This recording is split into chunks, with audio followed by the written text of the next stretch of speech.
దావీదు రాసిన కీర్తన దావీదు రాసిన కీర్తన 48వ అధ్యాయము. దావీదు రాసిన కీర్తన 48వ అధ్యాయము 9వ వచనం. దావీదు రాసిన కీర్తనలు 8వ అధ్యాయము 9వ వచనం. చదవండి, కన్నడ చదవండి, ఒకటి తెలుగు చదవండి. దేవా, మేము నీ ఆలయమునందు నీ కృపను ధ్యానించుతిమి. ఏమంట? దేవా చెప్పండి. మేము నీ ఆలయమునందు నీ కృపను ధ్యానించుతిమి. కానీ చదవండి.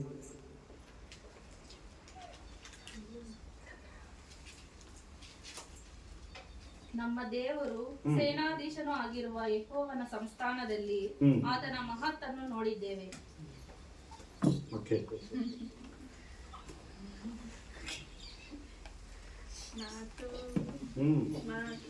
నాతో మాట్లాడు ప్రభువా,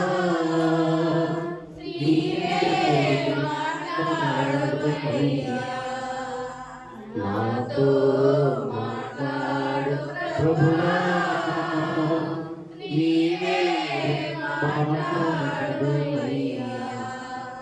నీవు పరిచితే నాకు మేలయ్యా, నీవు పలికితే నాకు మేలయ్యా. నీ దర్శనమే నాకు చాలయ్యా, నీ దర్శనమే నాకు చాలయ్యా. నాతో మాట్లాడు ప్రభువా, నీవే మాట్లాడు అయ్యా. నాతో మాట్లాడు ప్రభువా, నీవే మాట్లాడు అయ్యా. ఆమేన్, ఆమేన్, హల్లెలూయా. కీర్తనలు 48వ అధ్యాయము 9వ వచనం చెప్తుంది, మేము నీ ఆలయమునందు నీ కృపను ధ్యానించుతిమి. హల్లెలూయా. దేవుని ఆలయానికి మనం ఎందుకు వస్తున్నాం? ఆదివారము మనం ఎందుకు మందిరానికి వస్తున్నాము? చెప్పండి, మీకు తెలుసు తలా చెప్పండి. దేవుని మందిరానికి మనం ఎందుకు వస్తున్నాము?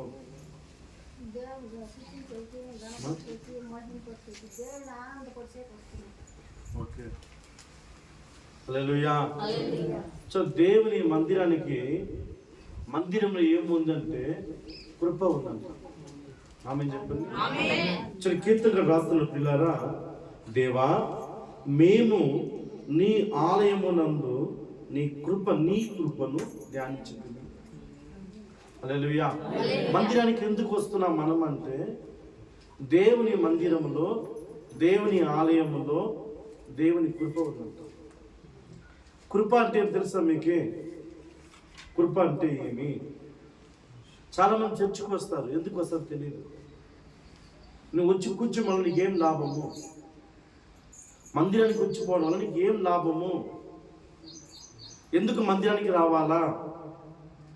మందిరానికి ఎందుకు రావాలా తెలియదు చాలా మంది. అలాగే కొంతమంది టైం పాస్కి వస్తారు, కొంతమంది భక్తికి వస్తారు. దేవుని మందిరానికి ఎందుకు రావాలంటే పిల్లరా, దేవుని మందిరములో కృప ఉంది. కృప అంటే ఏమి? కృప అంటే ఏమి అంటే, కృప అంటే నేను కాపాడుట, నన్ను రక్షించుట, తాగుబోతుని మార్చటం కృప, బలహీనవాన్ని బలపరచడం కృప, భయస్థులను ధైర్యపరచడం కృప. కృప ఒక మనిషిని నడిపిస్తుంది. కృప ఒక మనిషిని నడిపిస్తుంది. కృప కృప అంటే ప్రభు చెప్తున్నాడు. 2 కొరింథీయులు 12వ అధ్యాయము 9వ వచనం పౌలు చూసి అంటున్నాడు, నా కృప నీకు చాలును, నా కృప నీకు చాలును, నా కృప నీకు చాలును. నీ బలహీనతల యందు నా శక్తి పరిపూర్ణమును ఆమేన్. అంటే బలహీనమైన వారిని బలపరిచేదే ఆలయం. రోగుని స్వస్థపరచడమే కృప, ధైర్యపరచడమే కృప, నేను నడిపించడం కృప, కాపాడడం కృప. ఆ కృప కొరకు రావాలి మందిరానికి. హల్లెలూయా. దేవుని మందిరానికి దేనికి రావాలా? కృప కొరకు రావాలా. అంతే. అంకుల్ రాలేదా? అంకుల్ చాలా బాగా. హల్లెలూయా, హల్లెలూయా. ప్రియులచోని బాగా నీ బలహీనతల యందు నా శక్తి పరిపూర్ణమవును. ప్రభు చెప్తున్న పౌలు చూస్తే నా కృప నీకు చాలును. అంటే నా కృప నీకు చాలు. కృప ఎక్కడ ఉందంటే కృప మందిరంలో ఉంది. మందిరం అంటే భౌతికంగాను కాదు. మందిరం అంటే మనం అందరూ కలుసుకోవడమే మందిరం. మంచోడు, చెడ్డోడు, పాపలు ఉన్నవాడు అందరూ కలిసి ఆరాధిస్తున్నాంగా, అది కృప. హల్లెలూయా. ఆ కృప దేవుని ఆలయంలో ఉందంట. అందుకు దేవుని మందిరానికి రావాలా. నీకు బయట ఎక్కడ దొరకదు. నువ్వు బయట ఎక్కడ తిరిగినా, నువ్వు ఇంట్లో కూర్చున్నా నీకు కృప రాదు. మందిరానికి వస్తే కృప. దేవుని మందిరం కృప ఉందంట. చదువు మళ్ళా కీర్తన 48వ అధ్యాయము 9వ వచనం. దేవా, మేము నీ ఆలయమునందు నీ కృపను ధ్యానించింది. నీ కృప నాకు కావాలా. నీ కృప కొరకు నేను మందిరానికి వస్తున్నాను. చాలా మంది మందిరానికి ఎందుకు పోతాం తెలియదు, దేనికి వస్తున్నానో తెలియదు, దేనికి వస్తానో తెలియదు, మందిరానికి ఎందుకు వస్తానో తెలియదు. హల్లెలూయా. కృప చాలా విలువైనది. కృప చాలా విలువైనది. ఆయన కృప అంటే చాలా జీవితకాలం అంతా ధన్యత అయిపోతుంది. నేను జీవితం ధన్యం అయిపోతుంది. ఆయన కృప చాలా. హల్లెలూయా. అందుకే పౌలు చూసి ప్రభుత్తున్నాడు, నా కృపని చాలును. పౌలు దుర్మార్గుడు, హంతకుడు, అట్లాంటి వ్యక్తి ఆయన కృప నడిపించిందంట పౌలు సౌలుగా మారిపోయినాడు. సౌలు పౌలుగా మారిపోయినాడు. హల్లెలూయా. దేవుని కొరకు ప్రాణం పెట్టడానికి సిద్ధమైపోయినాడు అలాంటి పౌలు. కానీ ఆయన నడిపించింది ఎవరు? మరణములో, ఇక్కట్లో, ఇబ్బందులు, నష్టాల్లో, అన్నిట్లో కూడా పౌలుని ఎవరు నడిపించారంటే కృపే నడిపించింది. ఒక మనిషిని ఎప్పుడు నడిపించలేడు. ఒక మనిషిని ఎప్పుడు కాదా జీవితకాలం నడిపించలేడు. కానీ ఒక కృప నువ్వు మరణించేంత వరకు, మరణమనంతరం కూడా కృప నేను ఖచ్చితంగా నడిపిస్తుంది. అందుకే ఆయన అంటున్నాడు, ఇగ సమాప్తం సదాకాలం నీతో కూడా నేను ఉన్నాను. ఆమేన్, ఆమేన్, హల్లెలూయా, హల్లెలూయా. నిర్గమకాండము 33వ అధ్యాయము 14వ వచనం, 13-14. చూడండి, ఆయన అంటున్నాడు, ప్రభా నీ కటాక్షం ఉంది. చదవండి. కాబట్టి నీ కటాక్షం నా ఎడల ఉంది. నీ కటాక్షం నా ఎడల కలుగునట్లుగా దయచేసి. కటాక్షము అంటే దేవుని ప్రేమ. దేవుని ప్రేమ మన మీద ఉంటే, వాస్తవానికి ఐగుప్తులో విడిపించి సుమారు 10 లక్షల మంది ప్రజలని వారికి వాగ్దాన దేశంలో కనాన దేశాన్ని నడిపించాలంటే 12 రోజులు వెళ్ళిపోవచ్చు నడుచుకుంటూ పోతే. ఎర్ర సముద్రం దాటుకుని, ఎరుకోక దాటుకుని వెళ్ళిపోవచ్చు వాళ్ళు. 40 సంవత్సరాలు నడిచారంట వాళ్ళు. 40 సంవత్సరాలు. ఆరంభంలో దేవుడు నడిపించాడు. వాళ్ళు ఎర్ర సముద్రం దాటుకున్న తర్వాత వారు దేవుని మీద సనిగారు.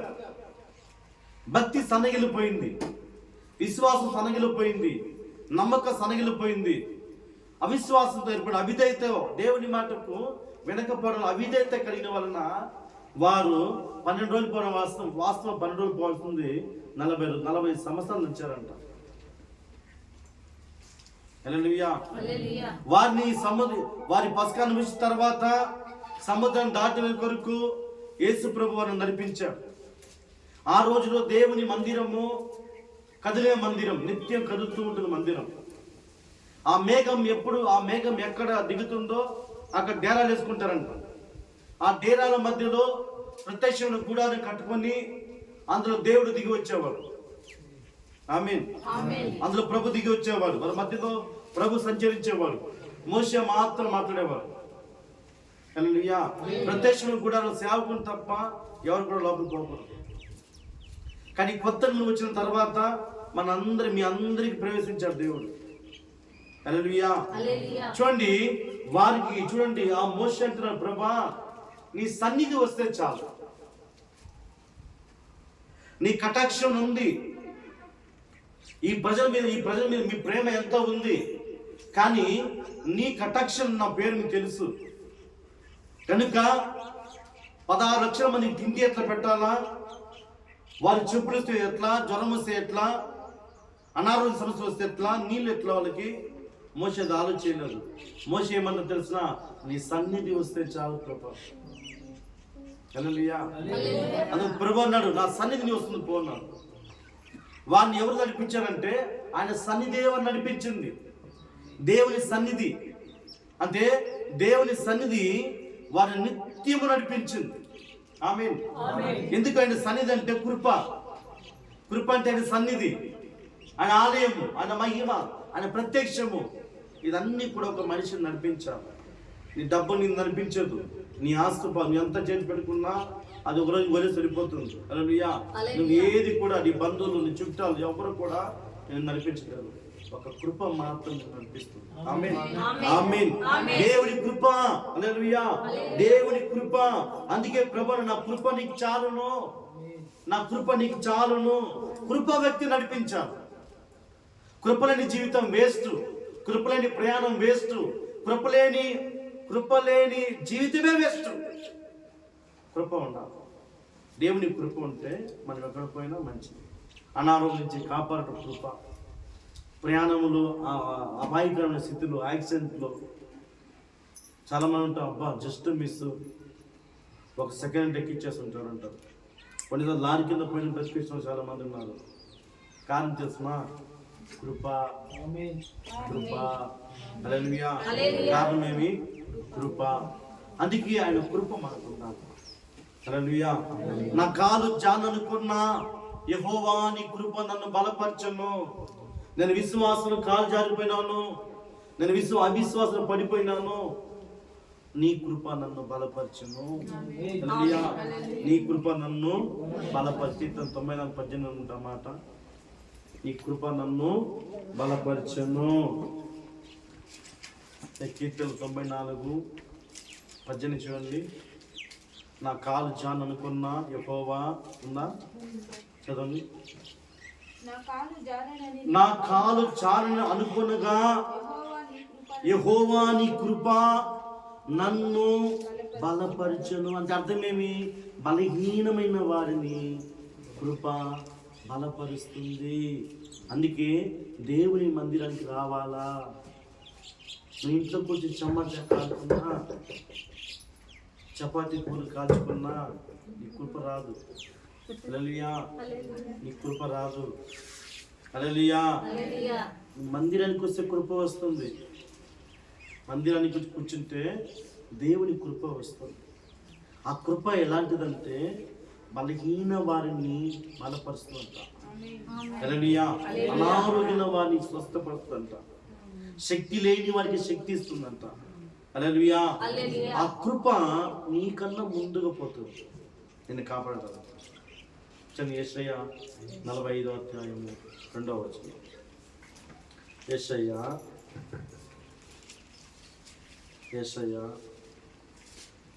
45:2 యెషయా ఉందా? నేను నీకు ముందుగా పోయి మెట్టగా ఉన్నదాన్ని సరళము చేసేదను. ఆమేన్. హల్లెలూయా. హల్లెలూయా. హల్లెలూయా. కృప ఏం చేసేస్తున్నా? నువ్వు ఎక్కడికైనా పోవాలంటే నీకన్నా ముందుగా పోయి మెట్టగా ఉన్న స్థలము అది సరళం చేస్తానంట. కృప దేవునికి స్తోత్రం. స్తోత్రం. హల్లెలూయా. కృప నీకు ముందు పోతుంది. కృప నీకు ముందు పోయి సమాధానపరుస్తుంది. కృప నీకు ముందు పోయి రక్షిస్తుంది. జరగబోయే సంఘటన నుంచి కృప నిన్ను విడిపిస్తుంది. హల్లెలూయా. అపాయక స్థితి వచ్చినప్పుడు విడిపిస్తుంది. నష్టాన్ని విడిపిస్తుంది. ఏకాత్మ ఉన్నా నేను ధైర్యపరుస్తుంది. కృప విలువైనది. ఆమేన్. ఆమేన్. ఆమేన్. ఏం చేస్తాడు కృప? నీకన్నా ముందుగా పోయి మెట్టగా ఉన్న స్థలమును సరళపరచును. హల్లెలూయా. హల్లెలూయా. కనుక కృప కావాలా? అందుకు కృప కాదు కనుక నీ మందిరానికి వచ్చి ప్రభా నీ కృపను మేము ధ్యానించదము. నీ కృప ధ్యానించదము. అందుకే మందిరానికి వస్తే ఏమి ఆశీర్వాదం ఉంది తెలుసుకో. దేవుని మందిరానికి వస్తే నీకు ఏం ఆశీర్వాదం ఉంది, రాకపోతే ఏ దరిద్రం ఉంది. హల్లెలూయా. వస్తే ఎలా ఉంది, రాకపోతే ఎలా ఉంది, మనం విమర్శించుకోవాలి. మన ఆలోచన వస్తే ఎలా ఉన్నాం మనము, ఒక వారం పోకపోతే ఎంత కష్టం ఉంది, ఒక వారం మనం రాకపోతే ఎలా ఉంది అని మనం మెయిన్ విమర్శించుకోవాలి. చూడండి, చాలా మంది పెళ్ళిళ్ళు, కరమంత్రాలు అది ఇది పోతారు కదా. ఆ రోజు దాన్ని చూసుకొని ఒక వారం ఒక వారం చచ్చిపోలే కదా, మనం ఎట్లా ఉంది మనకు ఆరోగ్యము అని ఒకసారి వచ్చిన ఎలా ఉంది, పోతే ఎలా ఉందని టెస్ట్ చేసుకోండి. హల్లెలూయా. చూడండి, రెండో మాట దేవుని మందిరం ఏముందంటే 65వ కీర్తనలు 2వ వచనం. 65వ కీర్తనలు 2వ వచనం. ప్రార్థన ఆలకించువాడా, దేవుని ఆలయంలో ఏముందంట? చెప్పండి. దేవుని ఆలయంలో ఏముంది?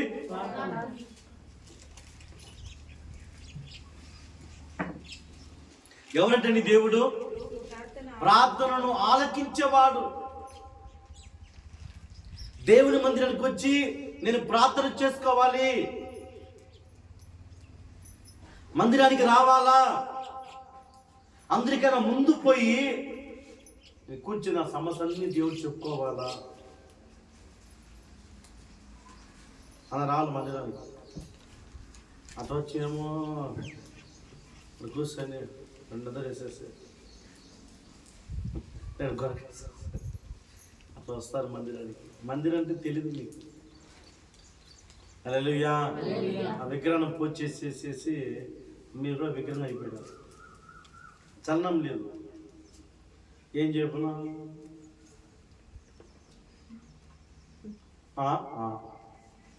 హల్లెలూయా. ఎందుకంటే దేవుని మందిరంలో ఏమంటే పిల్లారా కృప ఉంది. రెండవది దేవుని మందిరంలో ఏముందంటే ప్రార్థన ఆలకించేవాడు. నీ సమస్యలు వింటాడాయన. నువ్వు చేసే విజ్ఞాప ప్రార్థనలు, ఈ స్థలంలో జరిగే ప్రార్థనను ఆయన ఆలకిస్తాడు. మీ అందరికన్నా ముందు వచ్చుకుంటాడు. ఆమేన్. నాకన్నా మీ అందరికన్నా ఆయన ముందే వచ్చి కూర్చుంటాడు. హల్లెలూయా. నా బిడ్డలు వస్తారు, వారు చేసే ప్రార్థనను ఆలకించాలా, వారి మొరని ఆలకించాలా, వారి విజ్ఞాపనను ఆలకించాలని ఆయన ముందే వచ్చి కూర్చుంటాడు. మనం అందరూ వచ్చిన తర్వాత వస్తాం. నీ ఆత్మ భక్షించాల నిన్ను, నీ ఆత్మ నేను భక్షించాలి. అందరికీ నేను ముందు పోవాలా, నేను అందరికన్నా ముందు పోయి నేను ప్రార్థన చేయాలి. దేవుడు మన వచ్చి మా ఇంట్లో ఈరోజు మటన్ కూర, ఈరోజు మా ఇంట్లో చికెన్ కూర, దేవుడు వింటాడా? హల్లెలూయా. హల్లెలూయా. దేవుడు వింటాడా? చెప్పండి. ఈ స్థలం పవిత్రమైంది. ఆమేన్. ఈ స్థలం కూర్చొని నా మరంతా దేవుని చెప్పుకోవాలా, నా సమస్యలన్నీ దేవుని చెప్పుకోవాలా, నా ఇబ్బందులన్నీ కూడా దేవుని చెప్పాలి. అప్పుడే ఆయన కృప నీ మీదకి వస్తుంది. నువ్వు ఎప్పుడు దేవుని మందిరానికి వచ్చి ప్రార్థన చేస్తావో అప్పుడు నీకు ఆయన కృప నిన్ను దర్శిస్తుంది. ఆయన కృపను అడగాల, నైనా నీ కృప నాకు కావాలి, నీ కృప నాకు దయచేయండి. నా బలహీనత ఉంది, నా ఈ సమస్య ఉంది, నాకు ఈ రోగం ఉంది, ఈ అప్పుల భారం ఉంది, ఈ నష్టాలు ఉంది. దేవా నన్ను బలపరచు, నేను ధైర్యం ఇస్తాను. అది ఇంట్లో 7 మొహమే, 7 వచ్చిన 7 మొహమే సావాల్సింది. ఆడ సచ్చేది, ఈడ సచ్చేది, ఇద్దరు సచ్చి దేవుని చంపేది. హల్లెలూయా. అవునా కాదా? హల్లెలూయా. దేవుని కొంచెం మొరపెట్టాలా. ఈ వారమంతా సమస్యలని మొరపెట్టాలి. మనమంతా ఇట్లే చెప్పండి, చేయి చూపించండి. నువ్వు వదలదు చేయాలి, కింద పడతాను. ఇట్లే దేవా, ఇట్లే దేవా, ఎట్లా చెప్పండి, రత్నం చేయండి. అట్ట కాదు, ఇప్పుదే కదా, ఇప్పుడే దీవెన వస్తుంది, ఆశీర్వాదం వస్తుంది. హల్లెలూయా. ఇది ఇప్పపోతే రాదు, ఏమి రాదు. హల్లెలూయా. మన ఇంటికాడ ఇప్పుడు బిడ్డకాడు వచ్చాడు, గౌతమ్ వచ్చింది. అమ్మా అంటే వాడు చేయి పెట్టి నా మీద పెట్టేది, ఏవో తట్టు తీసుకెళ్ళి, లేదు మా ఇట్లా పెట్టండి, పెట్టదు. చేయి తిప్పితే నీళ్ళం పోస్తుంది, సంగడిన పెడుతుంది, అన్నమనం పెడుతుంది, చపాతీని పెడుతుంది. అవునా కదా? ఇటు పెట్టి ఏం పెడుతుందా, ఇటు ఏం పెడుతుందా? దేవుడు కూడా అంతే. హల్లెలూయా. అందరికన్నా ముందుగా వచ్చి దేవుని కృప కొరకు కనిపెట్టాలి. మందిరంలో ప్రార్థన చేయాలి. నువ్వు మందిరం కోసం మీకోసం చేసుకుంటారు, మీకోసం చేసుకోండి. హల్లెలూయా. మీ సమస్య కొరకు చేసుకోండి. ప్రభువా నన్ను దర్శించు, నా కుటుంబాన్ని దర్శించు, నా పిల్లలు దర్శించు ప్రభా, నా భర్తను నా భార్యను దర్శించండి. నువ్వు ముందుగా దేవునికి మొరపెడితే ఆయన కృప నిన్ను దర్శించును గాక. హల్లెలూయా. హల్లెలూయా. చూడండి, ఆయన మన ప్రార్థన ఆలకించేవాడు. ఆయన ఏం చదువు మళ్ళా, కీర్తన 65 అధ్యాయం 2వ వచనం, ప్రార్థన ఆలకించేవాడా, సర్వ శరీరాలు నీ ఎద్దకు వచ్చుదురు. సర్వ శరీరాలు వస్తారంట ఆయన దగ్గరికి. అదే మన మందు. హల్లెలూయా. ఎవరు ఆయన ప్రార్థన ఆలకించేవాడు, నీ సమస్యలు వినేవాడు. నీ సమస్యలు వింటాడు ఆయన. ఒక కలెక్టర్ వెళ్ళిపోయి నీ సమస్య వింటే చూస్తాము, అది ఎత్తి తీసుకొస్తారు పోమంటారు దూరంగా. ఆడెందుకు సబ్ ఇన్స్పెక్టర్ రిపోర్ట్ స్టేషన్కి ఆయన చూడాలంటే రైట్ని చూడాలి, రైట్ని చూసి ఏఎస్ని చూడాలి, మళ్ళీ ఎస్ఐ సాయంత్రం రామంటారు. పొద్దున్న సాయంత్రం కలిసిపోయినా ఉన్నారు బయటకు. ఒక ఎస్ఐ చూడ ఉంటే పోలీస్ డిపార్ట్మెంట్లో పొద్దున్న సాయంత్రం కాసుకున్నారు. కానీ నీకన్నా సర్వశక్తి దేవుడు ముందు వచ్చేస్తాడు. ఆమేన్, ఆమేన్. నీకన్నా ఉదయమే వచ్చి అని కూర్చుంటారు. ఎవరు వస్తారు? హల్లెలూయా. దేవునికి స్తోత్రం. ప్రభువుకు మహిమ కలుగును గాక. ఎందుకంటే మీరందరూ వస్తారు తెలుసు ఆయనకి. సర్వ శరీరాలు ఆయన ఎద్దుకు వచ్చేదురు బైబిల్ చెప్తుంది. ఆయన ఎద్దుకు వస్తారంట సర్వ శరీరాలు. ఎంతమంది వచ్చే ఆత్మలు, ఎంతమంది రాని ఆత్మలు. హల్లెలూయా.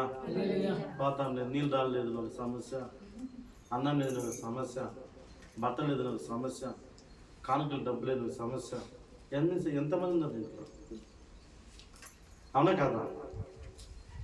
అవునా లేదా చెప్పండి, అవునా కాదా? హల్లెలూయా. నీళ్ళు రాలేదే, చచ్చిపోలేదే, అదొక సాకు. అదే మాయ. నువ్వు ఎప్పుడు సాకు వెళ్తూ మాయ నిన్ను అటకిస్తుంది. కానుక డబ్బు లేదు. హల్లెలూయా. బట్టలంతా ఉతుకు నీళ్ళు వల్ల స్నానం చేయలేదు, అది ఒకటి. రెండవది నీళ్ళు రాళ్ళ బట్టలు ఉతుక్కోండి. హల్లెలూయా. ఇదన్నీ కూడా మాయ నేను అటకిస్తుంది. హల్లెలూయా. సైతాన్, మాయ అంటే సైతాన్. హల్లెలూయా. నీ దేవుని యొక్క రాకుండా నేను అటగించేది ఏదంటే ఆ విగ్రహాలను శక్తి నిన్ను అటగిస్తుంది మాయ. నువ్వు ఎలాగా రావాలి దేవునికి మందిరానికి అంటే పిల్లరా, ఆశగా రావాలా. ఏమో బలవంతుగా రామే రావే పిల్లల్ని తీసుకొని వచ్చారు, కూర్చోపెట్టి వచ్చేది దీని వచ్చేది 11 అవుతుంది. హల్లెలూయా. దేవుని ఎద్దుకు ఎలాగా రావాలంటే నువ్వు ఆశగా రావాలి. దావీదు ఎలా వస్తాడో తెలిసిన కీర్తన 24వ అధ్యాయం 2వ వచనం. కీర్తన 24వ అధ్యాయం. దావీదు ఎలా వస్తాడు? చదవండి. ఎలా వస్తున్నాడు దావీదు? యెహోవా యెహోవా నీ మందిర ఆవరణములను చూడవలనని నా ప్రాణం ఎంతో ఆశపడుచున్నది. ఆవరాన్ని, మందిర ఆవరాన్ని. హల్లెలూయా. ఆశట రాజుకి, ఒక దేశాన్ని పరిపాలన చేసే రాజు ఆదివారం మందిరానికి రావడానికి ఆశ అంట. మీకు ఎంతమందికి ఉంది అట్లా ఆశ? మీకు అట్లా ఉంది ఎంతమంది ఆశ? మొహం ఒకటి అన్న ఒక మొహమ్మన చూడు, ఒక మొహమ్మన కలగను చూడు, నిద్ర మొహమే కడుక్కోవచ్చు. రేపు వచ్చిన పెట్టు మాట డ్రమ్ పెట్టి ఫ్యాన్లోని మగవారు ఆడ కడుక్కొని ఫ్యాన్లో పూసుకొని వచ్చింది. అర్థం కూడా కార్లు అర్థం పెట్టుకోండి. మందిరానికి సూపర్గా రావాలి. నేను దేవుడు చూస్తాడు, నేను చూసిన దేవుడు నిన్ను చూస్తాడు. దేవుడు ఏం చేస్తున్నా, వీళ్ళకి ఎంత ఇచ్చినా వీళ్ళు ఉన్న పేదరికం పోలేదే అని బాధపడతాడు. హల్లెలూయా. ఆ థామస్ పాస్ వస్తుంది మీకేమో, ఆయనకి డబ్బున్నా లేకపోయినా బంధంగా ఉంటాడు. ఓ తెల్ల షర్ట్ వేసుకొని జమ్మని టెక్టిక్ వస్తా అయ్యా ఒకటి ఉండదు బీమ్ ఏమి ఆ జమ్మని పెళ్లి కొట్లా ఉండదు లేదు అయ్యా ఇస్తా. లేకపోయినా కూడా ఉన్నట్టున్నాను, అది విశ్వాసం. హల్లెలూయా. దేవుని మీద నమ్మకం, అది లేకపోయినా కూడా ఉన్నట్టు కనిపించాలి. నా మంగళ ఉన్నట్టు ఉందా లేనట్టు చెప్పండి. ఏం దెబ్బరమ్మ నిద్రపోతాను మరి లేసి చెప్పమ్మా, నాకు ఉన్నట్టు ఉందా లేనట్టు ఉందా? నా జరుగుతుంది ఏం లేదు, కృప ఉంది పైన. ఆమేన్ ఆమేన్. కృప ఉన్న వారికి మొహం తేజస్సు ఉంటుంది. హల్లెలూయా. కృప ఉన్న వారికి ఏం పుస్తకాలు అవసరం లేదు, మొహం తేజస్సు కలవుతుంది. హల్లెలూయా. కృప తను వెంబడిస్తుంది, కృప తను హెచ్చిస్తుంది, కృప తను నడిపిస్తుంది, కృప తను విడిపిస్తుంది. సమస్త కృప నాకన్నా ముందుగా పోయి గొడవలయ్యే సమస్యలు కూడా దేవుడు సమాధానపరిచేస్తాడు. హల్లెలూయా. నానంత వరకు పట్టేస్తాం చేసేస్తామంటారు, నేను పనిచుకుంటే నేను కాదు, నాలో ఏం లేదు, నాలో ఉన్న కృప. స్తోత్రం దేవునికి. పవర్. ఆమేన్. పవర్ యేసు పవర్. ఆమేన్. చూడండి, మందిరానికి ప్రియులారా, మందిరానికి ఎలాగా రావాలంటే ఆశ కలిగి రావాలా. మందిరం ఏముందంటే కృప ఉంది. రెండోది ఆశీర్వాదము, నీ సమస్యలు వింటాడు దేవుడు. నీ సమస్యలు వింటాడు ఆయన ప్రార్థన ఆలకించేవాడు. వారి ప్రార్థన ఆలకిస్తాడు. నీ సమస్యలు వింటాడు, నీ ఇబ్బందులు వింటాడు, నీ మొర వింటాడు. ఆలకించే దేవుడు ఆయన. ఆలకించేపడి కాదు, అది ఎట్టి సమస్య సరే ఆయన ఆలకిస్తాడు. అది సంఘం బలం. ఆమేన్ ఆమేన్. ఈ సంఘం మీద మనసు ఎప్పుడు ఉండాలా. అయ్యో ఆదివారం సంఘానికి ఏం చెయ్యాలా, మందిరం ఏ వాక్యం చెప్పాలా, ఏం బోధించాలా, ఏం పాటలు పాడాలా, సంఘం కొత్త పాట పాడాలా, కొత్త వాక్యం చెప్పాలా, ఏది వినాలా, ఎప్పుడు సంఘం మీద ఆనుకొని ఉంటే దేవుని కృప దిగి వచ్చును గాక. దేవుని కృప దిగి వస్తుంది పైకి, దేవుని కృప దిగి వస్తుంది పైకి. ఆశ ఉండాలా. దావీదంతున్న పిల్ల చూడండి, యెహోవా నీ మందిర ఆవరణములో చూడవలనని నా ప్రాణం ఎంతో ఆశపడుచున్నది. అది సొమచుచున్నది. జీవగల దేవుని దర్శించుటకు, చూడండి, జీవగల దేవుని దర్శించుటకు నా హృదయమును నా శరీరమును ఆనందముతో కేకలు వేయుచున్నది. ఆనందం అంట. హల్లెలూయా. మనమేమో 10 కోట్లు పోగొట్టు వస్తున్నాము, ఏమో 10 లక్షలు నష్టమైనట్టు. ఆ 20 రూపాయలు పూడుస్తుంది కదా. హల్లెలూయా. చెప్పండి, అవునా కాదా? అవునా కాదా? అయ్యో పోయింది 20 రూపాయలు. ఆయన కూడా అంతే. ఆయన కాదు 20 ఇస్తే 10 కూడా అయ్యింది, 10 కూడా అయిపోతుంది. హల్లెలూయా. హల్లెలూయా. ఎలాగ రావాలంటే ప్రియులారా, జీవగల దేవుని దర్శించుటకు నా హృదయము నా శరీరమును ఆనందముతో కేకలు వేయుచున్నది. ఎందుకంటే నా దేవుని ఎదుట పోతున్నాను. నా సమస్య వింటాడైనా, నా ప్రార్థన వింటాడైనా, దేవునిపై మొరపెడుతున్నాను. నా ఇంట్లో సమాధానపరిచేవాడు, నన్ను లాభంగా నడిపించేవాడు, ఆయన సమస్యలు విని నేను ఏది అనుకున్నానో అదన్నీ కూడా జరిగించి నన్ను నిలబెట్టేవాడు, విజయస్సును నడిపించేవాడు. దేవునికి మొరపెట్టాలని ఆశ ఉండాలి మనిషికి. అమ్మ పోయినట్టు వచ్చి నాకేమో అది ఆనందంగా ఉంది. అలా మిమ్మల్ని తిట్టాను, ఆనందంగా ఉంది. హల్లెలూయా. హల్లెలూయా. వచ్చి పోతామా వద్దా, పోతామా వద్దా, పోతామా. మరి ఏమేమి అనుకుంటారో మీ అందరి హృదయాలు దేవుని తెలుసు. తెలియదు మాకు అనుకోదు. మీకు ఏమేమి జరుగుతుందంటే మీ హృదయమే కాదు. మీకు నష్టం వచ్చినా లాభం వచ్చినా, మీకు సంతోషమైన దుఃఖమైన ఆనందమైన కారణం ఏమంటే మీ హృదయం. హల్లెలూయా. వీళ్ళందరూ దేవుడు పసిగడతారు. ఆయన కంటికి కనిపించదు, ఆయన ఆత్మ. హల్లెలూయా.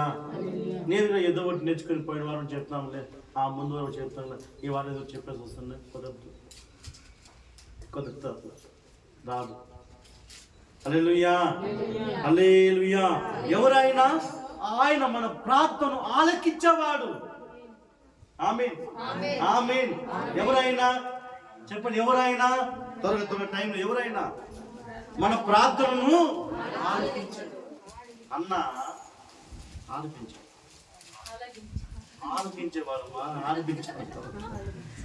హల్లెలూయా. దేవునికి స్తోత్రం, దేవునికి స్తోత్రం. ప్రియులారా చూడండి, అన్న జీవితంలో అన్నకు సంతానం లేదు.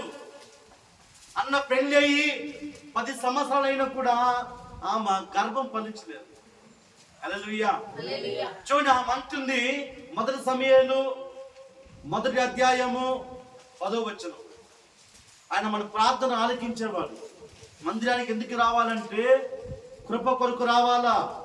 మందిరానికి ఎందుకు రావాలంటే మన ప్రార్థన వినేవాడు దేవుడు. నీ ఇంట్లో కూర్చొని ప్రార్థిస్తే వినడు దేవుడు. నీ ఇంట్లో కూర్చుంటే ప్రార్థన చేస్తే దేవుడు వినడు. హల్లెలూయా. ఆదివారం మందిరానికి రావాలా. ఎలాగ రావాలి? ఆశగా రావాలి. అందుకని ముందుగా రావాలా. నువ్వు ఆశగా వస్తే నీకన్నా ముందుగా పోయి, ఆయన నీకన్నా ముందుగా పోయి మెట్టగా ఉన్న సరళం చేస్తాడు. అట్టి దేవుడు ఆయన. యేసయ్యకి స్తోత్రం, యేసయ్యకి స్తోత్రం. చదవండి.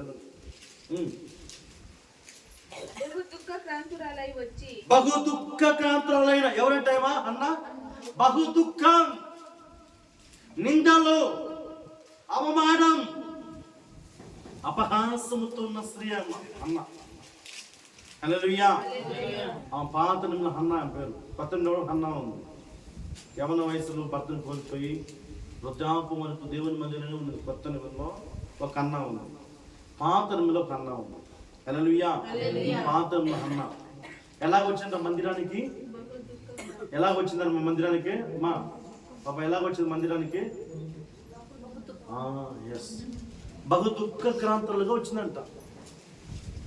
ఎందుకు బహు దుఃఖక్రాంతులుగా వచ్చింది అంటే, నా మొర ఆలకిస్తాడు, నా బాధ తీర్చేవాడైనా, నా సమస్యలు వినేవాడైనా, నా ప్రార్థన వినేవాడైనా అని పరిగెత్తి కూడా దేవుడి దగ్గరికి వచ్చిందంట.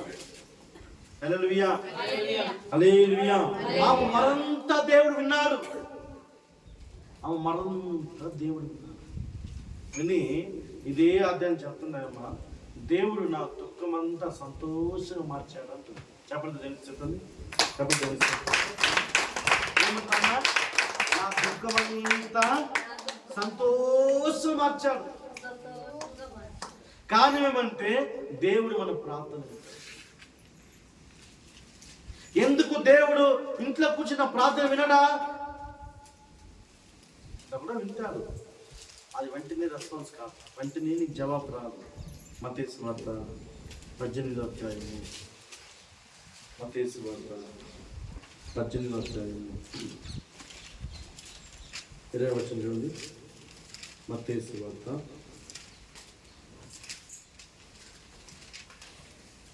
18.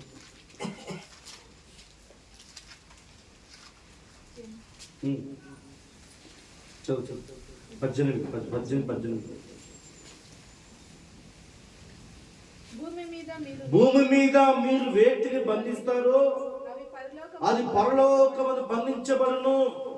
భూమి మీద మీరు వేటిని ఇప్పుతుర్రో అవి పరలోకమందు ఇప్పబడునని మీతో నిశ్చయంగా చెప్పుచున్నాను. మరియు మీలో ఇద్దరు తాము వేడుకొని దేని గురించినాను భూమి మీద ఏకీభించిన ఎడల అది పరలోకమందు నా తండ్రి వలన వారికి దొరుకునని మీతో నిశ్చయంగా చెప్పుచున్నాను. 20 ఎలయనగా ఇద్దరు ముగ్గురు నా నామములో ఎక్కడ కూడి ఉందురో అక్కడ నేను వారి మధ్యన ఉందును. అక్కడ వారి మధ్యన నేను ఉందును. మన మధ్యలో ప్రభు ఉన్నాడు. ఇక్కడ ఇద్దరు ముగ్గురు కూడిన మనం అందరూ ఇక్కడ సమాజ మందిరముగా దేవుని మందిరం మనం కూడుకుంటే ఇక్కడ చేసే ప్రార్థన దేవుడు ఆలకిస్తాడు. ఏటిన బంధిస్తారో అది బంధించబడును. దేని భూమి మీద బంధిస్తారో అది పరలోకం బంధిస్తుంది. ఏది సంఘం ఇప్పబడుతుందో అది పరలోకం దేవుడు ఇప్పబడతాడంట. అందుకు సంఘంలో ప్రార్థన చేయాలి. హల్లెలూయా. అందుకే సంఘానికి వచ్చి ప్రార్థన చేయండి, వచ్చి చెప్పేది. మేము రాము సార్, మేము రాము. హల్లెలూయా. వచ్చేది ఏమి లేదు, నీకే నష్టం వచ్చేది. హల్లెలూయా, హల్లెలూయా. ఎందుకంటే ప్రియులారా, ఇద్దరు ముగ్గురు కూడుకోవాలి సంఘములో, నా నామములో, ఆయన మందిరములో. ఎక్కడ ఇద్దరు ముగ్గురు కూడుకుంటారో బలపరుస్తారు. హల్లెలూయా. ఇక్కడ ఉన్న వాడిని అట్లా లేపుకొని వస్తారు పైకి. మీరు బాగా ఆలోచించి, నా శక్తి, నా జ్ఞానము, నా తెలివి అంటే నేను నా కష్టాజితమును అనుకుంటే నీ పీడాలి కాదు. దేవుని కృప నిన్ను హెచ్చించిన కాక ఆయన కృపే. సంఘమే బలము, సంఘమే బలం. హల్లెలూయా. కనుక సంఘం చెప్తున్న ప్రియులారా, భూమి మీద ఉన్న సంఘమే. మన ఇంట్లో కూడా ప్రార్థిస్తావు, నువ్వు ప్రార్థన చేస్తావు, స్తోత్రం అంటావు, 4వ స్తోత్రానికి నిద్రపోతావు. అవునా కదా? అవునని చెప్పాను. నిజంగా చేయొద్దండి, నిజంగా ఇతను చేయొద్దు. అట్లా నిద్ర వచ్చి చేయొద్దండి. ఎడ్వైటర్తో బంధాలు వద్దు మా దేవుని దగ్గర. చేయొద్దండి, ఎత్తండి అంటే ఎత్తని చేయొద్దండి. నిద్ర వచ్చి చేయొద్దండి. నిద్రించిన దేవుడే గాను నిద్రిస్తానంట. ఎందుకు తెలిసిన? చదువు యెషయాలో ఉన్నారు, చదువుతారు. గాను నిద్రించే దేవుడే ఇస్తాను నీకు. నీ ఆరోగ్యం బట్టి, నీ సమస్యను బట్టి, నీకు ఏ సమస్యలు నీకు ఏం రాలేదు కాబట్టి నువ్వు నన్ను వెతుక్కుంటావని ఆయన చెప్పి ఏం చేస్తానంటే గాఢ నిద్ర ఇస్తాను నీకు. గాఢ నిద్ర. 27వ అధ్యాయం కీర్తన 27వ అధ్యాయం 28లో 27లో ఉంటుంది చూడు. ఆయనకి గాఢ నిద్ర కలిగించాను అని ఉంటుంది. 28 యెహోవా వారికి మెలుకుతనం ఉండదు, వారికి గాఢ నిద్ర ఇచ్చాను. ఉందా లేదా? 39:10 29 యెషయా 29వ అధ్యాయము 10వ వచనం. యెహోవా మీ మీద గాఢ నిద్ర ఆత్మను, యెహోవా మీ మీద గాఢ నిద్ర ఆత్మను కుమ్మరించున్నాడు. మీకు నేత్రములుగా ఉన్న ప్రవక్తలను చెడగొట్టి ఉన్నాడు. మీకు శిరస్సులుగా ఉన్న దీర్ఘదర్శులను ముసిపేసి ఉన్నాడు. నీకు మంచి చెప్పారు ఉండు, చెడు చెప్పారు ఉండు. ప్రవక్త దీర్ఘదర్శునికి చెప్తారు జరగబోయే వాటిని, జరిగే వాటిని ముందు చెప్తారు. ఇలా జరగకపోతే హుషారుగా ఉండు, వాక్యాన్ని హెచ్చరిస్తారు. నీకు చెప్తారు ఇలా ఉంటుంది, పడిపోతావేమో హుషారుగా ఉండు, రోగం వస్తుంది హుషారుగా ఉండు, హల్లెలూయా ఆయుష్ అయిపోతే హుషారుగా ఉండు అని చెప్తే చెప్తా నేనేం చేస్తాను. అదే గాఢ నిద్ర అని అర్థం. హల్లెలూయా. మత్తులో ఉన్న తాగిపోతున్నా లేపేది అవుతుందా? చెప్పండి. నిద్రపోయే లేపవచ్చు, లేరా లేరా అని. నత్తనం చేసావు లేపేది అవుతుందా? చెప్పండి. నత్తనం పోయిన లేపేది అవుతుందా? కాదు. అందుకే దేవుడే వారికి ఏం చేస్తాడంట, నిద్రాత్మ కుమ్మరిస్తాడు. హల్లెలూయా హల్లెలూయా హల్లెలూయా. కనుక చూడండి, హన్నా జీవితంలో ఆ నిద్రమత్తు వదిలిపెట్టిందేమో. భర్త చెప్తున్నాడు, 10 మంది బిడ్డల కన్నా నేను ముఖ్యమైన వాడిని కానా అంటే, బిడ్డలేకపోయినా నేను 10 సంతానం కన్నా అట్లా నేను చూసుకోలేదా? హల్లెలూయా. చూడండి, సమస్య వచ్చిన తర్వాత ఆమె దేవుని మందిరానికి వచ్చి సాధించింది. హల్లెలూయా. మీరు వినాలి, స్త్రీలు వినాలి, మీరు వినాలి బాగా. ఎందుకంటే సాధించే పట్టు ఉండాలి మీకు దేవుని దగ్గర. హల్లెలూయా. దేవుని దగ్గర ఏం చేయాలా? బైబిల్ అందరూ కూడా సాధించిన, ఓడిపోయిన కదా బైబిల్ వాళ్ళందరూ సాధించాలి. పట్టు దేవుని దగ్గర పోరాడి జయించాలి. పోరాడాలి దేవుని దగ్గర, ప్రార్థనలో పోరాడాలి, నలిగిపోవాలి, ఏడవాలి దేవుని దగ్గర. పోరాడి ప్రభుతో ఎంతో ప్రార్థన చేసి ఆయన ప్రార్థన ఆలకించేవారంటారు మందిరంలో. పోరాడి చేస్తేనే దాని విలువ మనకి తెలుస్తుంది. ఊరికి నీ చేతులు పట్టుడు వచ్చి ఏం చెప్తే, ఊరికి నీ చేతులు పట్టుడు వచ్చి పడుకుంటే నీకు దాని గురించి విలువ తెలియదు కదా, అవునా కదా? దాని గురించి విలువ తెలుస్తుందా? ఊరికే ఒక పెద్ద ఒక ఆడపిల్లలకి అమ్మ అని పిలిచే భాగ్యం దేవుడు ఊరికే ఇవ్వడు. ఊరికే ఇస్తే దాని విలువ నీకు తెలియదు కదా. తల్లి నిన్ను మరుచున్నా నేను నిన్న తల్లి ఎప్పుడు మరుస్తుంది? చెప్పండి. నిద్రలో. హల్లెలూయా. నిద్రపోయి బిడ్డ మీద పడిపోయి చనిపోయిన బిడ్డలు చాలా మంది ఉన్నారు. నిద్ర మధ్య కొంతమందికి గాఢ నిద్ర వస్తారు. దేవుడు ఒంటి మీద బట్టలు తెలియదు, బట్టలు జారిపోయిన తెలియదు, అట్లా గాఢ నిద్ర కలిగించి బిడ్డ మీద పడిపోయిన చనిపోయిన చాలా మంది ఉన్నారు బిడ్డలు. హల్లెలూయా. కానీ అన్న జీవితంలో ఆయన మందిరంలో దేవుడు ప్రార్థన చేస్తే ఆ దేవుడు ఆలకించి ఆమె గర్భఫలం దయచేశాడు. హల్లెలూయా. ఆయన మన మందిరంలో ప్రార్థన ఆలకించేవాడు. లూకాసు వార్త 1వ అధ్యాయము 5వ వచనం 6వ వచనం. ఇక్కడ జకరియా ఎలిజబెత్ హల్లెలూయా. వారి ఇద్దరు ఎంతో అన్యోన్యమైన దాంపత్య జీవితం వారిది. అన్యోన్యమైన దాంపత్యం అంటే ఏమి? గొడవైనా, ఇబ్బంది అయినా, కష్టమైనా అది కలిసి ఉంటారు. అది పెడమకైనా వాళ్ళు కలిసి బాగానే ఉంటారు. చదవండి. యూదయ దేశపు రాజైన హేరోదు దినములలో అదియా తరగతుల్లోను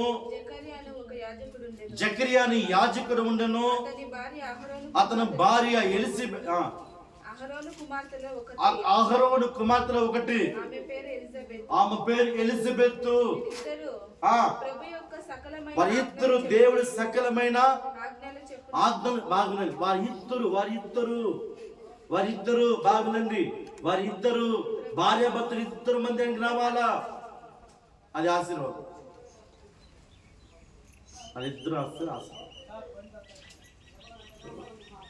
దేవుడు నోవాహు ఓడలోకి జతగా వచ్చిన వాడిని చేర్చుకోమన్నాడు. ఎందుకంటే చూడండి, భార్యాభర్తని ఐక్యత లేకపోతుంది, ఏది కూడా సాధించలేదు. భార్య భర్త ఇద్దరుని ఇద్దరు మనసు ఏక మనసుగా ఉండాలి. నువ్వు చెప్పేది ఏంటి, నేను వినేది ఏంటి, హల్లెలూయా, పోరా నీ మాట నాకేంది, నీ మాట నాకు పోరా అంటే అది వింటే నీకు ఎవరికి అది నీకేం రాదు. మీరు ఇద్దరు భార్య భర్త ఐక్యంగా అన్యోన్యంగా దేవుని మాటకు దేవుని విధేయతకు ఆశ కలిగి దేవుని కొరకు ఆశపడి మందిరానికి వస్తే దేవుడు మిమ్మల్ని దర్శిస్తాడు. దర్శిస్తాడు దేవుడు. భార్య భర్తలు ఇద్దరు కలిసి ప్రార్థన చేస్తే తొందరగా విడుదల అవుతాయి. హల్లెలూయా. దేవుని మందిరములు ఇద్దరు భార్య భర్త ఇద్దరు చేపి ప్రార్థన చేయాలి. పోరా నీకు నీ చేత నేను పడిపోవాలి. పంచాయతీ పోయినాను నేను. పంచాయతీ పోతే నీ ముందే పోయి నాకు కాలు పట్టుని పెళ్లి చేసుకున్నాను అంటే, ఒరే నీ కాలు నేను పెట్టుకున్నాను కదా, నీ కాలు నేను పెట్టుకున్నాను, నా కాలు నువ్వు పెట్టుకున్నావు అంటారు. మా ఈ భార్య భర్త ఎవరి కాలు పెట్టుకున్నాం, భర్త వచ్చి భార్య పట్టుకునేమో, భార్య వచ్చి భర్త పెట్టుకునేమో, భార్య భర్త కాలు పెట్టుకునేమో తప్పేముంది, తప్పేముంది చెప్పండి. హల్లెలూయా. చూడండి ప్రియులారా, వారి ఇద్దరు ఎవరా ఇద్దరు? ఎలిజబెత్, జకరియా ఎంతో దేవునికి నమ్మకమైన వారు, ఎంతో దేవునికి భయభక్తి కలిగిన వారు. వారు చాలా వృద్ధాప్యం ఉన్నారంట. అంటే పెళ్ళయి ఒక 40 సంవత్సరాలు ఉంటుంది వాళ్ళకి. అంటే దాదాపు 70-80 ఏళ్ళకి వచ్చేసారు వాళ్ళు. వారికి బిడ్డలు లేదు. వారి బిడ్డ లేకపోతే వారి ఇద్దరు దేవుని దృష్టికి ఎలాగ ఉన్నారంటే యథార్థముగా నిర్దోష చదువు 6 చదువు త్వరగా టైం చదవాలి. వారి ఇద్దరు ప్రభు యొక్క సకలమైన ఆజ్ఞలు చొప్పున దేవుని ఆజ్ఞలు పాటించారు. వాళ్ళు దేవుని ఆజ్ఞలు పాటించాలా. హల్లెలూయా. నువ్వు దేవుని ప్రేమిస్తున్నాను, నువ్వు దేవుని దశమామిస్తున్నాను, నేను ముందు డబ్బేస్తున్నాను, నువ్వు అన్ని చేసిన ఆజ్ఞలు పాటించకపోతే నీకు ఆశీర్వాదం రాదు. దేవునికి ఎట్లాగా పోనా అతనే పోవాలి. హల్లెలూయా, హల్లెలూయా. చదువు. న్యాయ విధుల చొప్పున నిరపరాధులు. దేవుని దృష్టి వాళ్ళు ఇరువురు ఎలా ఉందంటే, ఎవరు జకరియా, ఎలిజబెత్, వాళ్ళు ఇరువురు దేవుని దృష్టి ఎలా ఉందంటే నిరపరాధులు. భర్తను ఒక మాట కూడా తిట్టదు, భర్తను చెప్తా కొట్టని చెప్పదు, భర్తను అవమానపరచదు. అదే భర్త కూడా భార్యని అవమానపరచదు. వాళ్ళ ఇరువురు దేవుని దృష్టికి ఎలాగ ఉన్నారంటే నిరపరాధులు. హల్లెలూయా. ఎలాగ ఉన్నారంటే వాళ్ళు ఇరువురు చెప్పండి. వాళ్ళ ఇరువురు ఎలా ఉన్నారు చెప్పండి. నోరు తెరవండి మా అమ్మ, నోరు తెరవండి చెప్పండి, నోరు తెరవండి. నేను మా వాళ్ళ ఇరువురు ఎలా ఉన్నారు? నచ్చింది. వాళ్ళ ఇరువురు ఎలా ఉన్నారు? వాళ్ళ ఇరువురు ఎలా ఉన్నారు వాళ్ళ ఇరువురు ఎలా ఉన్నారు? భార్య భర్తలో జకరియా, ఎలిజబెత్ ఎలా ఉన్నారు? నిరపరాధులు దేవుని దృష్టిలో. అంటే ఆయన దృష్టిలోకి భర్త అంటే గౌరవము, భార్య అంటే గౌరవం. వాళ్ళ ఇరువురు ఎంతో అన్యోన్యంగా ఉన్నారంట, ఎంతో అన్యోన్యంగా ఉన్నారు. జకరియా వారు సేవకుడు. పోయా 40 సంవత్సరాలు దేవుణ్ణి మనం ముఖ్యము. ఆయన మనకైనా బిడ్డనిచ్చాడా, ఆయన మనకి ఇచ్చాడా, ఆయన నుంచి ఆయన కూడా ఒక మాట కూడా వేసిపెట్టాలి. హల్లెలూయా. అట్లా భార్య భర్త సంతోషం వస్తారు చర్చికి.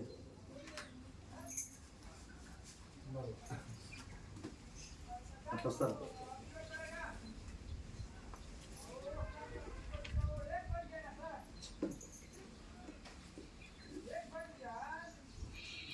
కృప లేదు. ఎందుకు కృప లేదంటే మీరు భార్య భర్త ఇరువురు కలిసి దేవుని ఆరాధించారు, ఇరువురు స్తుతించారు దేవుని, ఇరువురు చెప్పలతో ఆరాధించారు. భయభక్తితో రావాలి మందిరానికి. హల్లెలూయా.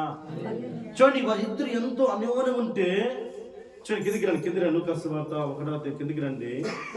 వారి ప్రార్థన ఇంట్లో చేస్తే ఆయన మందిరానికి వచ్చిన తర్వాత దేవదూత మాట్లాడుతుంది వాళ్ళ దగ్గర. ఏమని మాట్లాడుతుంది చూడండి, 8వ వచనం. జకర్యా తన తరగతి క్రమం చొప్పున దేవుని ఎదుట యాజక ధర్మము జరిగించుచుండగా యాజక మర్యాద చొప్పున ప్రభు ఆలయంలోనికి వెళ్ళి ధూపం వేయుటకు అతని వంతు వచ్చెను. ధూపము సమయమందు ప్రజలు సమూహమంతా వెలుపల ప్రార్థన చేయుచుండగా, అంటే ఈ లూకాసు వార్త మొదటి అధ్యాయం పాతనంలో కలిసి ఉంది. యేసు ప్రభు వచ్చిన తర్వాత మన మందిరం రావడానికి మార్గం ఇచ్చాడు. లేకపోతే మందిరం ఎవరు రాకుండా బయటే ఉండాలి. ఒక యాజకుడు మాత్రమే సంవత్సరానికి ఒకసారి అతి పరిశుద్ధం, అంటే మీరు కూర్చొని ప్రాకారము పరిశుద్ధము, ఇది నేను అతి పరిశుద్ధం, దేవుడు ఉన్న చోట అతి పరిశుద్ధమైన స్థానం అది. అక్కడ ఎవరు రాకూడదు. ఒక సేవకుడు మాత్రమే పోవాలా, సంవత్సరం ఒకసారి యాజకుడు పోవాలి. ఇప్పుడు అది జకర్యా వరుస పెట్టి జకర్యా తరం వచ్చింది. జకర్యా పోవడానికి పోతే దేవదూత ఏమని చూడండి, 10వ వచనం. ఆయన ధూపం అంటే ప్రార్థన చేసే సమయానికి, ధూప సమయమందు ప్రజల సమూహమంతా వెలుపల ప్రార్థన చేయుచుండగా ప్రభు దూత ధూప వేదిక కుడివైపున నిలిచి అతనికి కనబడగా జకర్యా అతను చూచి తొందరపడి భయపడి వాడి దూతను చూసి భయపడాలంట. పద్మ చెప్తుంది, దూత అతనితో జకర్యా భయపడకము, జకర్యా భయపడకము, నీ ప్రార్థన వినబడినది. ఎక్కడ చేసిన ప్రార్థన వినబడింది చెప్పండి. ఎక్కడ చేసిన ప్రార్థన వినబడింది చెప్పండి. రేపు పొద్దున నుంచి అందరూ ప్రార్థన చేయాలి సంఘంలోకి. హల్లెలూయా. ఉదయం 5 గంటలకు వచ్చి అందరూ పిలిచి ఆయన కారు పెడుతుంది, ఆయన కారు బయట పెట్టి మేము ప్రార్థన చేసుకుంటాం, అడగండి. హల్లెలూయా, హల్లెలూయా. చూడండి, వారు ఎంతో భార్య భర్త ఐక్యంగా అన్యోన్యంగా ఉన్నా కూడా వారి ఇంట్లో దేవుడు దూత మాట్లాడలేదు. వారి ఇంట్లో దూత మాట్లాడలేదు. ఎక్కడ మాట్లాడిందంటే సంఘంకి వచ్చిన తర్వాత దూత అంటుంది, జకర్యా భయపడద్దు. హల్లెలూయా. ఇంట్లో భక్తి ఉండాలా, ఆరాధించాలా, స్తుతించాలా, కానీ సంఘానికి ఆలయానికి వస్తే నీతో దేవుడు మాట్లాడతాడు. అందుకు మందిరానికి రావాలి. హల్లెలూయా. అందుకు మందిరానికి రావాలా. నువ్వు ఇంట్లోనే ఉంటావు.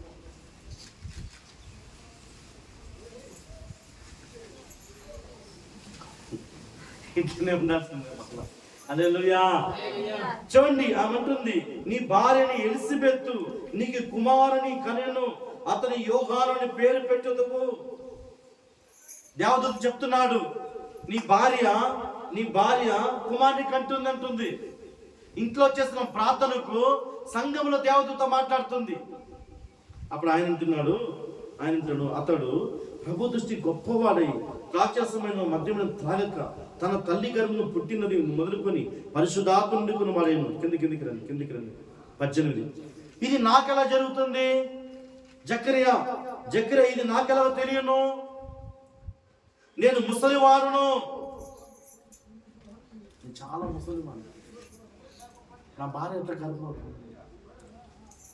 సంఘం చేసే ప్రార్థన ఎప్పుడు కూడా నీకు వ్యర్థం జరగదు. హల్లెలూయా. సంఘంలో చేసే ప్రార్థన అది వ్యర్థము కలగదు. ఆమేన్. ఇక్కడ చేసే ప్రార్థన, సమూహం కూడుకున్న చోట చేసే ప్రార్థన అది ఎప్పుడు కూడా వ్యర్థము కాదు. ఆలస్యమైన దేవుడు గొప్పగా దీవిస్తాడు. హల్లెలూయా. ఆలస్యమైన దేవుడు గొప్ప గొప్ప కార్యాలు చేసేది ఇక్కడే. ఆమేన్, ఆమేన్, ఆమేన్. ఏమంటారు జకర్యా, ఎట్లాది? నేను ముసలివారును, నా భార్య బహుకాలు గడిచిన చిన్నదని ఆ దూతతో చెప్పగా, దూత 19, నేను దేవుని సమూహం మందు నిలిచే గాబ్రియేలును. ఆమేన్. దేవునికి స్తోత్రం. దేవుని సమూహమునందు నిలిచే గాబ్రియేలును. ఇంట్లో నిలిచే చెప్తాను, దేవుని సంఘం నిలిచే చెప్తాను. దూత ఎక్కడ ఉంది? ఏం చేస్తున్నావమ్మా? సరిగా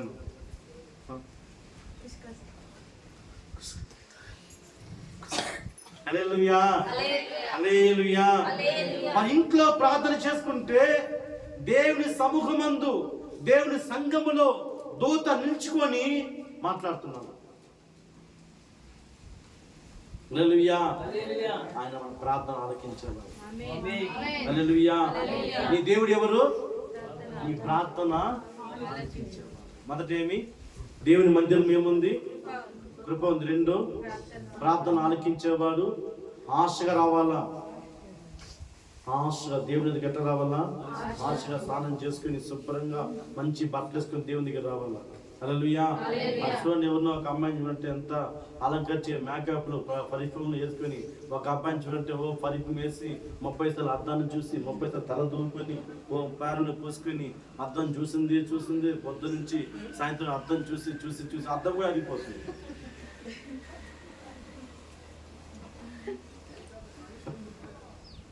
హల్లెలూయా.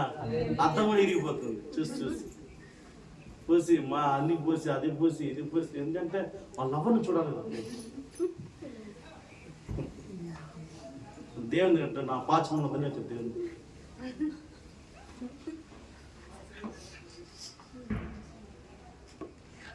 అవునా కదా? దేవుని ఎందుకు రానంటే ఆ పాచం మధ్యనే వచ్చి యాడి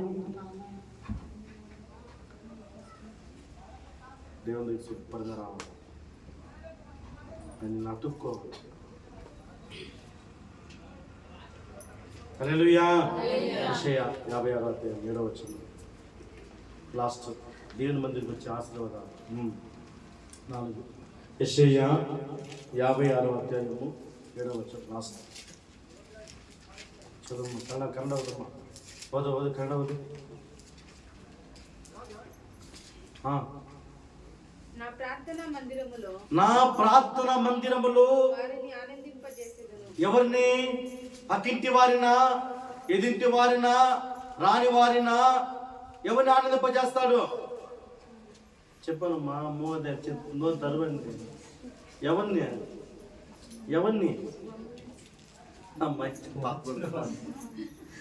ఆనందింపజేస్తాడు? ఎవరిని? రాని వారినా? మందిరానికి వచ్చిన వారిని. వీడు వచ్చి గంటైనా 2 గంటలు కూర్చొని నెమ్మదిగా వాక్యం విని తిని సంతోషపోయే వారిని దేవుడు ఆనందింపజేస్తారంట. ఆనందం ఎక్కడ అమ్ముతారా? బయట. ఆనందాన్ని ఇక్కడ బయట అమ్ముతారా? అయ్యా ఆనందం ఒక అయ్యా. ఎంత కోటీశ్వరుడికైనా నెమ్మది, ఆనందం, సంతోషం లేదు. అతను రిలయన్స్ వానికి కూడా సంతోషం లేదు. మన భార్యను పక్కన చేర్చలేదు, బాగా దూరం ఉంటుంది. తెలుసా నీకే? రిలయన్స్ అమ్మాయి వానికి గెట్ అవుట్ అంట, బయట దూరం. హల్లెలూయా, హల్లెలూయా. ఎందుకంటే నిన్ను దేవుని మందిరం వచ్చిన వారిని నా దేవుడు నిన్ను ఏం చేస్తారంటే ఆనందాన్ని ఇస్తాను నీకు. మందిరానికి వస్తే ఆ సంతోషం నీకు ఉంటుంది. హల్లెలూయా. వారం అంతా సంతోషం ఉంటుంది. డబ్బున్నా లేకపోయినా సంతోషం, ఆనందం ఉంటుంది. హల్లెలూయా. మీరు ఒక వారం మందిరం రాకపోతే ఆ వారం అంతా నీ గొడవలు, నెమ్మది లేదు, దుఃఖము, ఏడుపు, అన్ని ఏడుపు, దయ్యము, సమాధిని ఆత్మ, సమాధిని ఆత్మ, గొడవ వేసే ఆత్మ. హల్లెలూయా. అపవిత్రమైన ఆత్మ. ఈ ఆత్మలు ఒక 20-30 ఉంది ఆత్మలు. అదన్నీ నీ మీదే ఉంటుంది. అదన్నీ మీ మీదే ఉంటుంది. ఎందుకు తెలుసునా? మందిరానికి వస్తే అది ఏది కూడా నీ దగ్గరికి రాదు. నేను చెప్పింది వాస్తవం. మీరు ఒక వారం రాకుండా మరి ఏదైనా డుమ్మా కొట్టండి. ఒక వారం డుమ్మా కొట్టండి. ఏదైనా పెళ్ళి ఉంది, అది ఉంది, ఇది ఉంది, డుమ్మా కొట్టండి. ఒక వారం చూడండి. పక్క వారం వచ్చి సాక్షి చెప్పండి. పాస్టర్ కరెక్ట్గా చెప్పారు. అవునా కదా? ఒక వారం మీరు రాకపోతే నీకు మనశ్శాంతి ఉండదు అని దేవుడు చెప్తారు. ప్రియులారా, నా మందిరంలో వారిని ఆనందింపచేస్తాను, నీకు సంతోషం ఇస్తాడు. నువ్వు దుఃఖం వచ్చినా సంతోషం పంపిస్తాను నేను. నీకు ఎన్ని సమస్యలైనా, అప్పుల భారమైనా, నెమ్మది స్థితి వచ్చినా నువ్వు మందిరానికి వచ్చి ఇంటికి పోతే నీకు అంత నెమ్మది ఉంటుంది, నీకు అంత సంతోషం ఉంటుంది. అప్పులో వచ్చినప్పుడు ధైర్యంగా మాట్లాడతావు. వాడిని మొహం చూసి వాడిని మాంచుతున్నా వచ్చేవాడిని కట్టానని పోతారు.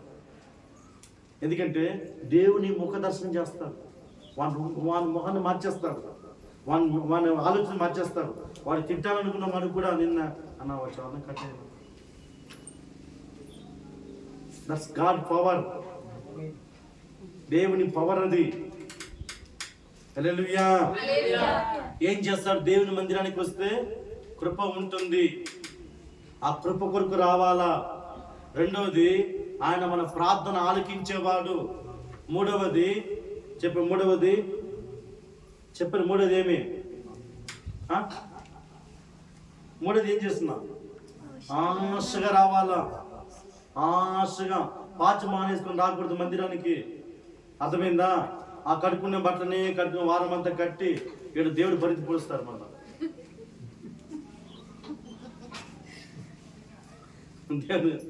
ప్రభు పొడుస్తాడే, నువ్వు ఉండరా, నా పోతాడరా, నా వల్ల కాలేదురా, పొడుస్తారా, వెళ్ళిపోతారా. హల్లెలూయా. 4, నిన్ను ఆనందింపచేసేది దేవుడే. నిన్ను సంతోషపెట్టే దేవుడే. నీ దుడ్డు నిన్ను ఆనందింప చేయించదు, నీ ఆస్తిని ఆనందింప చేయదు, నీ జనస్థలం నీ జనబలం నేను ఆనందింప చేయదు. దేవుడు ఒకడే. ఆమేన్. ఈ వారము మన చర్చ్ కట్టే వరకు మందిరాల గురించి వాక్యం వస్తుంటా. మందిరం చేస్తే ఏమొస్తుంది, మందిరానికి వస్తే ఏమొస్తుంది. హల్లెలూయా. ఇదే ఉంటుంది. ఆమేన్, ఆమేన్. హల్లెలూయా. వాక్యం దీవించును గాక. హల్లెలూయా. వాక్యం ఈ మైక్ తీసుకోమ్మా, ఎత్త పైకి. హల్లెలూయా. హల్లెలూయా. మందిరానికి వస్తే